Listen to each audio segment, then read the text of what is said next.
Hello friend, welcome. On the screen, there are two apps running for chess. The top one is our Java chess socket server, okay? Socket server. And under it, this guy is Swift chess on socket client. So the server on the top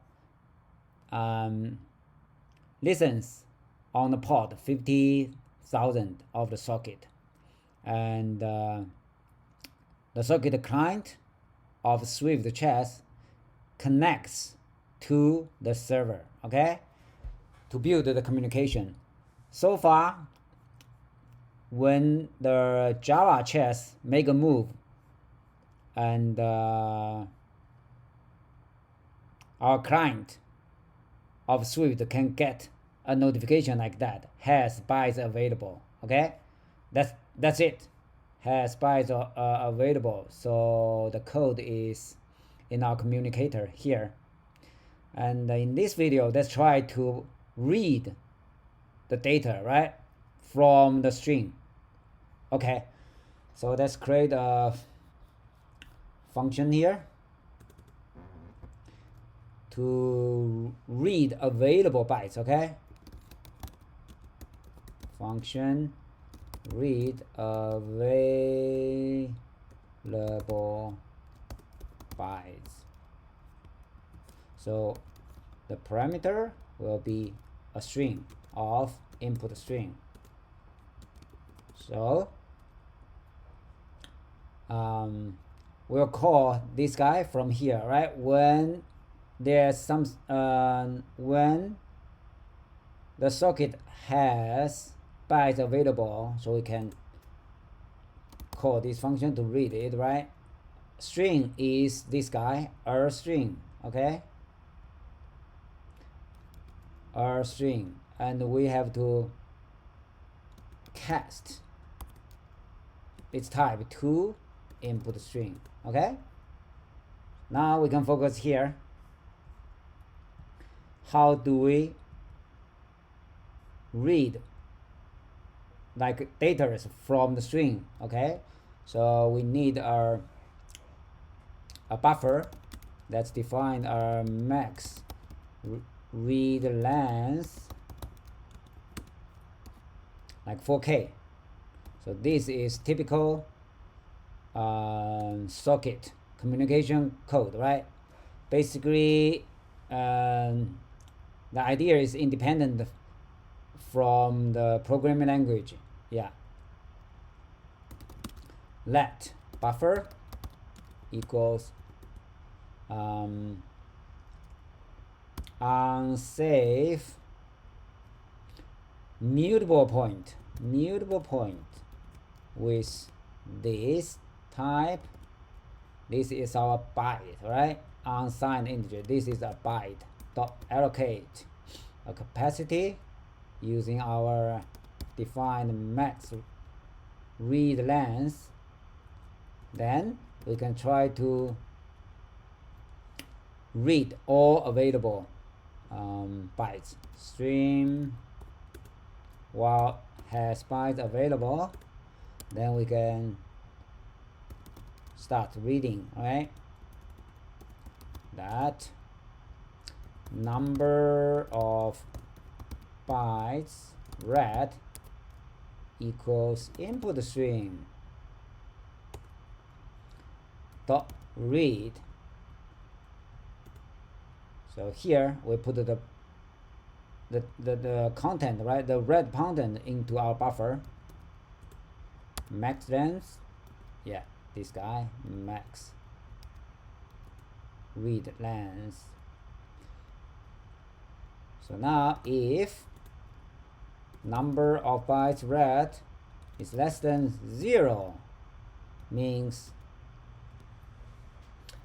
it's the end of the socket. So that error equals string error. That's great. So we can print the error here and break.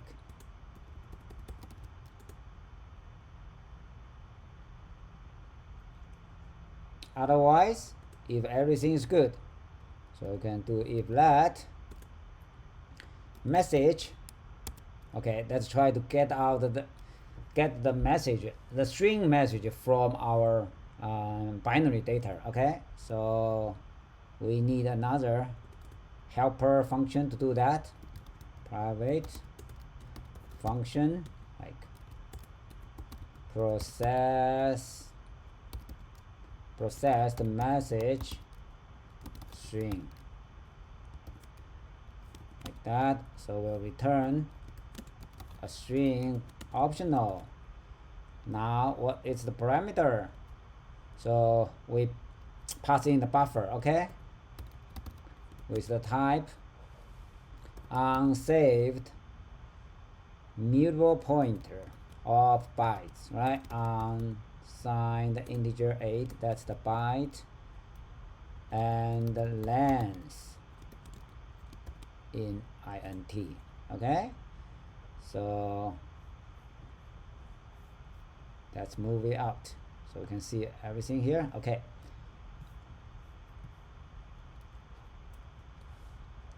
so how can we read a message from the buffer? So you use got let. Do we have got let? Yeah, this guy. So message equals, we'll create a string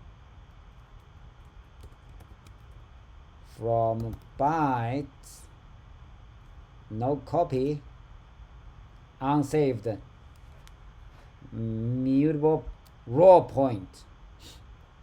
Okay, that's the buffer. Length is the passed in length encode.utf. Yeah, we use this same this is the default encoding used on the internet. Free went down, true, and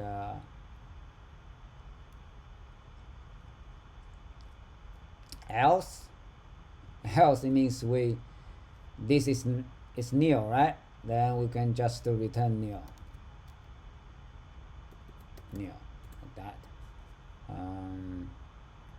Okay, now if it's not nil, we can return our message, right? So now here we can use this one to read our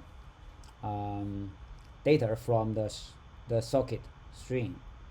So here we're passing buffer and the number of bytes read. Okay, so here, great, let's see our message.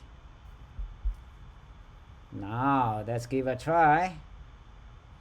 See, this time we should be able to print out the message, right? Instead of just the notification has bytes available. Okay, let's try it again. Stop this one and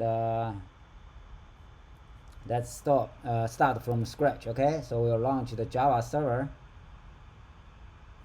No, it can be client or server. So if we click this button, it means it will play as a server. Okay, server, Java server is listening on port 50,000. Now we'll launch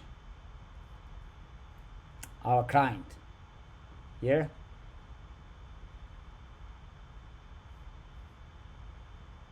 Okay, so let's hide this part to save some space. Okay, so we can see both console of the two apps. Okay, now let's try to make a move on here. So this one is if I move this pawn, right, the white pawn from 0 1 to 0 2. Okay, let's do it. Haha, our Swift code, right, got the message 0 1 to 0 2. Now what about this guy? So here This one will be 60 to